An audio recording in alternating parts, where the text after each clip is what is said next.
প্রস্তুতি চলছে সকাল থেকে, দেখতেই পাচ্ছ এত সাজগোজ করে দরজা করে ঘামছি। প্রস্তুতি সাংঘাতিক রকম প্রস্তুতি, একদিনে 4 দিনের পুজো হলে যা হয়, মানে আজকে সপ্তমী অষ্টমী নবমী হয়ে যাবে, কালকে হচ্ছে দশমী, সন্ধি পুজো হবে। হ্যাঁ, তাহলে যেটা হয় প্রচন্ড ব্যস্ত আমরা সবাই। আমি কাজের মাঝখানে গিয়ে তোমাদের সাথে বক বক করছি, কাজও করছি, সে দুটোই একসাথে করছি। দায়িত্ব কার কি থাকে, কার ভাগে কোন দায়িত্বটা পড়ে? দায়িত্ব অ্যাকচুয়ালি সবাই, মানে বিশেষ করে আমার কোম্পানির ছেলে মেয়েগুলো আর একটি ফ্যামিলি টাইপ। আমার তো আমি টিপিক্যাল কর্পোরেট হাউস চালাই না, তো ফ্যামিলি টাইপ হাউস। ওরা প্রচন্ড পরিশ্রম করে, ডে নাইট পরিশ্রম করে, উচ্চ পরিশ্রম করে, দিকটা পুরো দেখে। ওভারঅল মাথার পর আমি আছি। ম্যাঙ্গো ঠিক আছে, ম্যাঙ্গো পরিশ্রম করে, ম্যাঙ্গো বন্ধুদেরকে দেখে, ওদেরকে পোস্টার বানানো ছাড়া, কার্ডটা বানানো ছাড়া পা দিল সবে জাস্ট। ওই না ম্যাঙ্গো একটা ই-কার্ড তৈরি করেছে। হ্যাঁ, সেই ই-কার্ডটা ওই ই-কার্ডটা মেইন ই-কার্ডটাও তৈরি করেছে। মানে যত টেকনিক্যাল অ্যাডভাইস ম্যাঙ্গো দিয়েছে আমাদের, আর বাকি স্পিরিচুয়াল অ্যাডভাইস গুলো আমরা দিয়েছি। আমি দেখছিলাম ঠাকুরকে মালা ঠালা পরাচ্ছিল। হ্যাঁ, সব। আচ্ছা রূপসী, আজকে কি বাবা ছেলে ম্যাচিং এটা এই প্ল্যানিংটা কি হচ্ছে? এটা প্রত্যেকবারই আমাদের 3 বছর পুজো হচ্ছে, 3 বছর আমি চেষ্টা করি ওদের ম্যাচিং না, আমার শাড়ির সাথে ওদের ম্যাচিং করাই। আমার শাড়িটাতে ফার্স্ট প্রায়োরিটি। তাতে কিন্তু রূপসার কালকাপ চলে যায়। আমার নির্লিপ্ত, ও খুঁজে বেড়াচ্ছে কোথায় ম্যাচিং করে দুজনের একরকম ধুতি আর পাঞ্জাবি চেষ্টা করি। 3 বছর তাই করলাম, আসছে বছর আশা করি করবো। আজকে গুড নিউজ সেটা হচ্ছে জগদ্ধাত্রী পুজোর দিন আজকে আমরা লেবার টপার জগদ্ধাত্রী 45 বেঙ্গল টপার টিজিতে স্টার্টেড তাদের। এবং তার সাথে সাথে ভোগের প্রসাদী কি আছে? ভোগের প্রসাদ আলাদা দেওয়া হয়, তোমাদের আলাদা? মায়ের জন্য আলাদা, তোমাদের জন্য আলাদা। মায়ের জন্য যেটা হচ্ছে আজকে সপ্তমীর দিন করা হচ্ছে পোলাও, 5 রকম ভাজা, তার সাথে হচ্ছে গিয়ে পোলাওয়ের সাথে আছে গিয়ে না ফুলকপির তরকারি রসা আর কি, আর পায়েস, চাটনি, মিষ্টি। এটা হচ্ছে সপ্তমীর দিনের আইটেম। অষ্টমীর দিন হচ্ছে খিচুড়ি, খিচুড়ি করে লাবড়া, 5 রকম ভাজা এবং তার সাথে পায়েস, চাটনি, মিষ্টি। আর নবমীর দিন হচ্ছে সন্ধি পুজোর দিন হচ্ছে লুচি, সুজি, তরকারি, 5 রকম ভাজা, মিষ্টি। আর হচ্ছে গিয়ে নিজেই ভুলে যাচ্ছি, দাঁড়াও। নবমীর দিন হচ্ছে ফ্রাইড রাইস। নবমীর দিন হচ্ছে ফ্রাইড রাইস। এই সমস্ত কিছু কিন্তু করে কি জানো, তাকে একবার দেখো প্লিজ, আমার ননদ নিজের হাতে, ওর বোন নিজের হাতে প্রত্যেকটা ভোগ রান্না করে, এবং সেটা এইটুকু নয় কিন্তু এত কোয়ান্টিটি নিজের হাতে রান্না করে মায়ের জন্য। এতগুলো আইটেম সব একা করে। তো যাই হোক, আমি সিরিয়াসলি ওই দিকটা আমায় দেখতে হয় না, আমার ননদ পুরোটা সামলায়।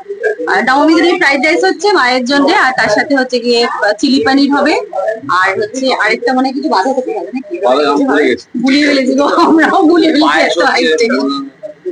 হ্যাঁ, প্রচুর আইটেম মায়ের জন্য, প্রচুর আইটেম। একদিনের জন্য গুছিয়ে তো দিতে হবে, বলো। ম্যাঙ্গোর পছন্দ কি খাওয়া দাওয়া?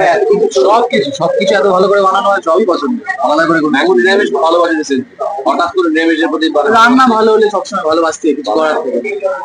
আমি ভালো রান্না করি, বল সেটা একটু বল। সবাই জানে খাদ্য রসিক বলা যায়, তোমরাও সবাই খাদ্য রসিক। অবশ্যই আমি এর জন্য, এই কারণে জন্মদিন আমি কোথাও সেলিব্রেট করিনি। মা আমার জন্য রান্না করেছে, মায়ের হাতে রান্না খেয়েছি, বাইরে যাইনি আমি জন্মদিনে। হ্যাঁ, ও আমার হাতে রান্না খেতে খুব ভালোবাসে, আর আমিও রান্না করতে খুব ভালোবাসি। মানে হয় না, ও যেরকম পছন্দ করে সেটা বাড়ি থাকলে ওরকমই করি। আচ্ছা দিদি, শুটিং এর পরে তুমি কি করে এত কিছু আয়োজন করতে পারো? ওটা এখন মা একটা ইনভিজিবল দশা দিয়ে দিচ্ছে, আপাতত চালিয়ে যাচ্ছি, যদি যতদিন পারবো চালাবো। ওইভাবে সামনে নিচ্ছি না, পারিবারিক স্বামী দিয়েছে, পারিবারিক স্বামীটা সামলে না থাকে ব্যাকআপ দিয়ে যাবি তো। পারিবারিক স্বামী হঠাৎ করে বললো, এগুলো রান্না হবে। আমি বললাম যে রান্না করেন এগুলো রান্না হবে। না, ও দাদা বলুন কি রান্না, বৌদি কি বলে গেছে, আমি যখন শুটিং এ থাকি এটা ফ্যাক্ট যে বাড়িতে কি রান্না হবে, ধরো আজকে নর্মাল দিন একটা, আমি হয়তো শর্ট দিচ্ছি কি রান্না হবে, ও জানি বলে দিল। ওরা তো আমাদের কাজের লোকেরা মাঝে মধ্যে ভাবে দাদা হয়তো বাড়িতে বসে বৌদি রান্না কাজ বাজ করে খাওয়াচ্ছে আর কি, এরকম করে মাঝে মধ্যে আর কি। না হবে ওরা, মানে বলা হয় যে লক্ষ্মী মন্ত্র, সেখানে নারায়ণ মন্ত্র বলা যায়। নারায়ণ মন্ত্র, ওদের লক্ষ্মী মন্ত্রই ঘটে। আচ্ছা, রূপসাদি এত সুন্দর করে সেজেছো, কমপ্লিমেন্ট দিয়েছে? না, আজকে কি সুন্দর হয়েছে গো সাজটা, জানি না সাজ ভালো কমপ্লিমেন্ট দিয়েছি, কিন্তু খুদখুদের কোনোদিনও সাজ পছন্দ হয় না। আমরা যে চুলটা নিয়ে ও এনি আমরা প্রথম থেকেই বললাম ওকে, এবং চেক করে দেয় হয় না এই নো সবই দেখেই যায় তারপরে দেখানোর পরে ফাইনালটা হলো ওকে না ভালো হয়, ভালো হয় কোনো মহিলার সেলফি ভালো হয় না, সাজ ভালো হয় না, পাশের করে বেটার সেজে আসে আরো খারাপ লাগে সাজটা। বাজে কথা বলবেন, হ্যাঁ এটা মহিলাদের, একটা মহিলা একদিনে একটা সেলফি দেখে সন্তুষ্ট হয়েছে, আমার কোন মহিলা হয়েছে। ফাইনালি দর্শকদের কি বলবো, এত ভালোবাসা দিচ্ছি ধারাবাহিকে। একদম তাই, দর্শকদের জন্যই সবটা। এবং আজকে যে স্পেশালি মেনশন করবো, আমি এটা আনএক্সপেক্টেড, এতদিন পর 3 বছর হয়ে গেছে জগদ্ধাত্রী, আজকেও Bengal topper.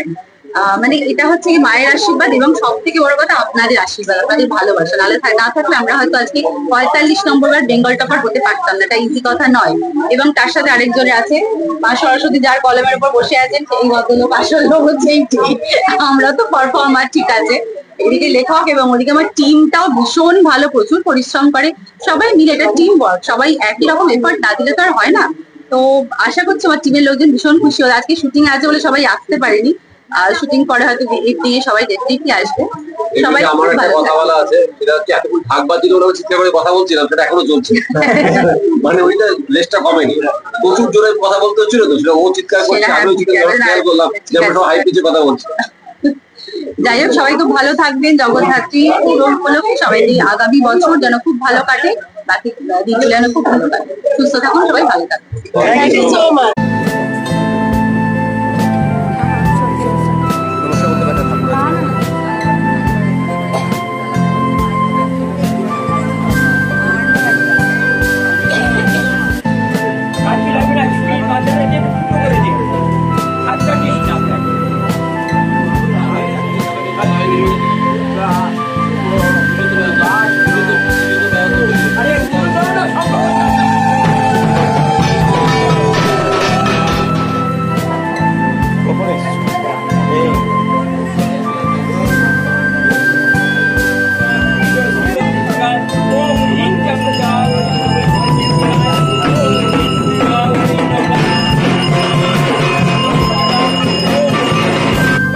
Tollywood focus Kolkata চ্যানেলটি আপনাদের ভালো লেগে থাকলে লাইক করুন, সাবস্ক্রাইব করুন এবং আপনাদের পছন্দের ভিডিওটি অবশ্যই শেয়ার করুন।